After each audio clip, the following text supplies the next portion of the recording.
ఏం జరిగిందన్నది మాట్లాడేటటువంటి వేదిక ఇది కాదు. అది పక్కన పెడితే నేను నా పర్సనల్ కంఫర్ట్ కోసం, పర్సనల్ అంశం కోసం ఎట్టి పరిస్థితులలో పార్టీని మాత్రం ఇబ్బంది పెట్టను. ఆ విషయం నా క్యాడర్కి తెలుసు, మా కార్యకర్తలకు, నాయకులకు అందరికి కూడా తెలుసు. నేను చాలా బలంగా ఉంటా. కేసీఆర్ గారి గౌరవం ఒక్క ఇంచు తగ్గుతుందంటే ఆ క్షణమే నేను చచ్చిపోతా తప్పితే నేను అది కానివ్వను. సింపుల్. అంటే బెయిల్ కోసం BJP not at all.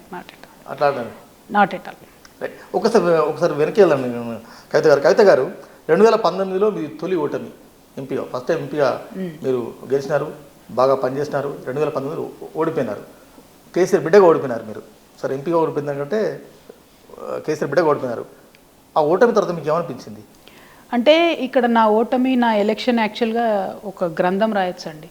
Election commission కూడా ఒక స్పెషల్ కేసు కింద దాన్ని చూస్తుంది ఎప్పుడైనా కూడా. 189 నామినేషన్స్ వేసిర్రు నా మీద. వేస్తే రాత్రికి రాత్రి సడన్గా 24 ఈవీఎంలు తీసుకొచ్చారు. ప్రతి బూత్లో 24-25 ఈవీఎంలు ఉంటే ఎన్నిసార్లు అడిగినామో మేము ఎలక్షన్ కమిషన్, మీరు నంబరింగ్ చేయండి, ఫస్ట్ ఈవీఎం ఏది, లాస్ట్ ఈవీఎం ఏది అంటే కూడా ఒక దగ్గర కూడా నంబర్ చేయలే.